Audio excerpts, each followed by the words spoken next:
అందరికీ నమస్కారం. ఇవాళ మనతో పాటు ప్రముఖ ఆధ్యాత్మికవేత్త ఆస్ట్రాలజర్ ముల్లపూడి సత్యనారాయణమూర్తి గారు మనతో ఉన్నారు. గురుగారితో మాట్లాడదాం. గురుగారు నమస్కారం. గురుగారు నమస్కారం. మణికంఠ గారు. గురుగారు 2025లో మాకు ఎలా ఉంటుందో తెలుసుకోవాలని చెప్పి చాలామంది కొంచెం కుతూహలం ఉంటుంది.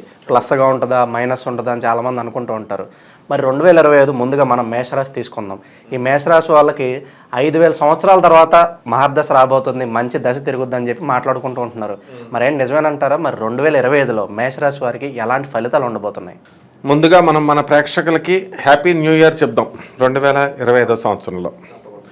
తర్వాత సెకండ్ ఏమో 5000 సంవత్సరాల తర్వాత మనకి వీళ్ళకి బాగుంటుంది అని బయట చెప్పేటటువంటి ఆస్ట్రాలజర్స్ వీడియోస్ వీటిల్లో మన వాళ్ళు 5000 సంవత్సరాలకి కృష్ణుడే పుట్టలేదు. లాస్ట్ 5000 సంవత్సరాలకి కృష్ణుడు పుట్టిన తర్వాత 5000 సంవత్సరాలు అయింది ఇప్పటికి. కాబట్టి ఒక యుగమే అయిపోతుంది అన్నట్టు చెప్తున్నారు వీళ్ళు. కాబట్టి ఇవన్నీ కాకుండా మనము ఇప్పుడు వచ్చేటటువంటి 2025 సంవత్సరము బ్రహ్మాండమైనటువంటి భవిష్యత్తుని మేషరాశి వారికి అందిస్తుంది. అసలు ఈ సంవత్సరం పేరే మనకి ఉగాది వస్తుంది కదా ఏప్రిల్లో. ఆ తెలుగు సంవత్సరాల తర్వాత పేరే విశ్వావసు, అంటే ధనం సమృద్ధిగా ఉంటుందన్నమాట. మళ్ళీ ఎండింగ్ వెళ్తుంది కదా, 2025 ఎండింగ్ అంటే మనం డిసెంబర్ వరకు వెళ్ళిపోతాం. అక్కడ వరకు నో ప్రాబ్లం. ఆ తర్వాత కొంచెం ప్రాబ్లమ్స్ ఉంటాయి అన్నమాట. మేష రాశి వారికి వద్దంటే డబ్బు వీళ్ళందరికీ కూడా. అంటే ఈ యొక్క కొన్ని ప్లేస్మెంట్స్ని బట్టి మనం గురుడు మంచిగా జన్మంలో మనకి ఉన్నటువంటి ఆ గురుడు అనేక మజిలీలు కొడుతూ ధనస్థానంలోకి వచ్చాడు. ధనకారకుడు ధనస్థానంలోకి వచ్చినప్పుడు ఉన్నది కూడా పోద్దనమాట. అందుకనే మేషరాశి వాళ్ళందరికీ కూడా మొత్తం వీడియోల్లో అందరూ కూడా మీకు ధనం వచ్చేస్తుంది అన్నారు. భావనాశక అన్నాడు. ఏ భావంలో ఉన్నటువంటి వాడు ఆ భావంలోకి వచ్చినప్పుడు నాశనం చేస్తాడు. అంటే ధనస్థానంలోకి మన ధనకారకుడైనటువంటి మన గురుడు రావడం వల్ల పాపం మేషరాశి వారికి కంపేర్ చేసుకోవచ్చు వీళ్ళంతా కూడా. లాస్ట్ ఇయర్ అంటే మనం 2024 అంతా కూడా పెద్దగా మార్పు రాలేదు. వీళ్ళు పాపం చాలా ఊహించుకున్నారు. కాబట్టి ఇప్పుడు ఈ ఇయర్లో మనకి వృషభంలో ఉన్నటువంటి ఈ గురుడు చక్కగా మనకి 14 మే 2024 సంవత్సరంలో మిథునంలోకి వస్తాడు. అప్పుడు ధనం విపరీతంగా ఖర్చు పెడతారు. సోదరులు, మా అక్కలు, చెల్లెళ్ళు అందరూ గిఫ్ట్ల కోసం వచ్చేస్తారు. మెయిన్గా సోదరులు తీసుకెళ్ళిపోతారు డబ్బు విపరీతంగా సంపాదించినా కూడా. అక్క నా చెల్లి అని చెప్పి వీళ్ళకి ఇల్లు కొనిపెట్టడం, లేకపోతే ఒక స్థలం కొనిపెట్టడం, ఇలాంటివి చేస్తారు బ్రదర్స్ అందరూ, మేషరాశి బ్రదర్స్. నెక్స్ట్ ఇక మళ్ళీ 18 అక్టోబర్ దగ్గరికి వచ్చేసరికి అదే గురుడు కర్కాటక రాశిలోకి వెళ్తాడు. కర్కాటక రాశిలోకి వెళ్ళేసరికి తల్లి మీద ప్రేమ ఎక్కువైపోద్ది వీళ్ళందరికీ కూడా. తల్లికి బంగారు గొలుసులు అవి ఇవి చేయిస్తారు, మంచిగా చూసుకుంటారు తల్లిని. అయితే ప్రతి పని కూడా వెంటనే కాదు, పూర్తి కాదు. కాబట్టి కొంచెం జాగ్రత్తగా చేసుకోవాలి. ఈ సంవత్సరంలో మొత్తం టోటల్ రెసెషన్ వచ్చేసింది. కంప్లీట్ సాఫ్ట్వేర్ ఇంజనీర్లు అందరినీ ఇళ్ళకి పంపించేశారు చాలామందిని, మ్యాక్సిమం 85% మందిని. అందువలన ఈ యొక్క మేషరాశిలో మనకి కంపల్సరీ మనకి మే నుంచి అక్టోబర్ వరకు మనకి కంపల్సరీ రెసెషన్. చాలామందికి జాబులు ఊస్టింగ్లు అయిపోతాయి. కాబట్టి ఉన్నదంటే సేవింగ్స్తో వీళ్ళంతా కూడా దాచుకొని మరి స్థలాలు కొనుక్కొని మళ్ళీ ఇందులో పార్ట్నర్షిప్తో కొంటున్నారు స్థలాలని ఇద్దరేసి కలిసి. ఇప్పుడు 500 గజాలు ఉందనుకోండి, ఒకడే కొనలేడు. 250 గజాలు వీళ్ళు, 250 గజాలు వాళ్ళు. వాడు ఏం చేస్తాడు, ముందు భాగం నీకు వచ్చింది, వెనక భాగం నాకు వచ్చిందని చెప్పేసి మే 14 నుంచి 18 అక్టోబర్ లోపల ఇలా కొనుక్కున్న వాళ్ళంతా విడిపోతారనమాట. అంటే నేను అమ్ముకోవాలా, నాకు కావాలా, వేరే పని ఉంది అని చెప్తే కొనుక్కున్న వాళ్ళు ఇలా విడిపోతారు. స్ప్లిట్ రావడం గ్యారంటీ, అందులో డౌట్ లేదు. అలాగే వృత్తి వ్యాపార ఉద్యోగ విషయాల్లో గత సంవత్సరం కంటే పోల్చుకుంటే ఈ సంవత్సరం బాగుందని చెప్పుకోవాలి. ఆ తర్వాత ఖర్చులు కూడా ఎక్కువగా ఉంటుందని చెప్పుకోవాలి. శుభకార్యాలు జరగడానికి మరి ఆస్కారంగా అనిపిస్తుంది 2025లో. శుభకార్యాల కంటే కూడా మనకి ఈ యొక్క మే 14 నుంచి 18 అక్టోబర్లో డైవర్స్లు అయిపోతాయి చాలామంది. శుభకార్యాలు కాదు, ముందు డైవర్స్లు ఎక్కువైపోతాయి. మేషరాశి వాళ్ళు విడాకులు ఇచ్చేస్తారు. ఆ తర్వాత మళ్ళీ నెక్స్ట్ 18 అక్టోబర్ నుంచి 5 డిసెంబర్లో కొత్తగా శుభకార్యాలు ఇవన్నీ కూడా చేసుకుంటారు. కాబట్టి ఎందువలన ఇలా జరుగుతుంది అంటే అందరూ కూడా ఎన్ఆర్ఐలను చేసుకోవాలా, కోట్లాస్తి అని వీళ్ళు కోట్ల మంది రూపాయలు చూడడం, ఫారిన్ మోజులో వెళ్ళి సామాన్య మానవుడు మంచిగా చూసుకునేటటువంటి మానవుడిని చూడకుండా వీళ్ళ కోరికలే గుర్రాలైతే అన్నట్టుగా వెళ్తున్నారు. కాబట్టి 16 ఏళ్ల వయసులో చంద్రమోహన్ చేసుకున్న శ్రీదేవి పరిస్థితి అయిపోద్ది వీళ్ళందరికీ కూడా, అందులో డౌట్ లేదు.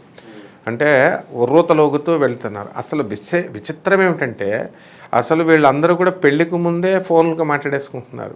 కాబట్టి దీనివల్ల ఏమవుతుందంటే తల్లిదండ్రులు ఎంకరేజ్ చేసేస్తున్నారు మాట్లాడని.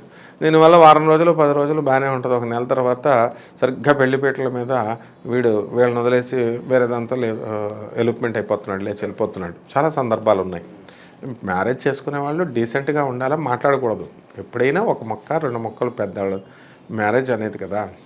తర్వాత అంటే నీ లోపాలు తెలుస్తాయి అలా మాట్లాడడం వల్ల, అది తల్లిదండ్రులకు తెలియడం లేదు. ఇప్పుడు మేషరాశి వారికి ఖచ్చితంగా ఇలాంటి దానికి ఎఫెక్ట్ అవ్వడానికి అవకాశాలు ఉన్నాయి. అండ్ ఈ యొక్క శుక్రుడి యొక్క గ్రహస్థితిని మనం కనుక గమనిస్తే ఈ శని కూడా మీనరాశిలోకి వస్తుంది.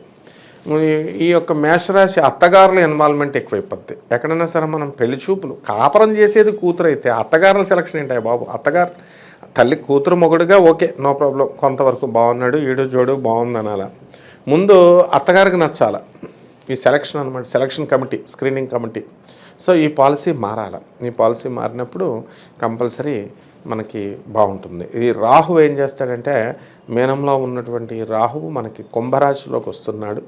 అందువలన మనకి మే 29 నుంచి కుంభరాశిలోకి వచ్చి ఈ యొక్క కేతువు చక్కగా 6వ ఇంట్లో ఉన్నటువంటి కేతు 29 మే తర్వాత మనము సంతాన స్థానంలోకి వస్తున్నాడు. పిల్లలంతా కూడా ఏడిపించుకొని తినేస్తారనమాట. విదేశీ సంబంధమైనటువంటి వ్యాపారాలు ఎవరైతే చేస్తున్నారో అటువంటి వ్యాపారాలన్నీ కూడా కొంచెం కుదేలు అవ్వడానికి అవకాశాలు ఉంటాయి. ఫారిన్ ఎక్స్పోర్ట్స్, ఇంపోర్ట్స్ బిజినెస్లు పడుకుంటాయి అన్నమాట. ఉప్పు చేపల వ్యాపారం, ఒకప్పుడు చేపల వ్యాపారంతో ఎన్నో కోట్లు సంపాదించినటువంటి వాళ్ళు ఇప్పుడు చేయలేరు. సో ఈ విధంగా అనేకమైనటువంటి మార్పులు ఈ రాశి వారికి వస్తాయన్నమాట. అయినా సరే వీళ్ళు మిశ్రమ ఫలితాలు అనేటటువంటివి ఈ రాశి వారికి ఉంటాయి. అలాగే గురుగారు, భూమికి సంబంధించి వ్యవహారాలు ఎలా ఉండబోతున్నాయి? భూములు కొనేవాళ్ళు కావచ్చు, అమ్మేవాళ్ళు కావచ్చు, వాళ్ళకి ఎలా ఉండబోతుంది మేషరాశి వారికి? మేషరాశి వారికి భూములు అనేది పడుకుంటారు. ఎందుకంటే రియల్ ఎస్టేట్లో రియల్టర్స్ అందరూ కూడా మంచి రేట్లు ఆల్రెడీ పెంచేశారు. 10 సంవత్సరాల తర్వాత వచ్చేటటువంటి రేట్లని ఇప్పుడే చూపించేశారు వీళ్ళు. దానివల్ల కొనేవాడి దగ్గర డబ్బులు ఉండాలి కదా. సాఫ్ట్వేర్ ఇంజనీర్లు అప్పుడు మోజుతో కొనేశారు. కాబట్టి కొంచెం కష్టమైన టైముగా మే నెల వరకు మనం చెప్పుకోవాలా. ఆ తర్వాత మే నుంచి అక్టోబర్ నెల వరకు కొంచెం పరిస్థితి అనేటటువంటిది బాగుంటుంది.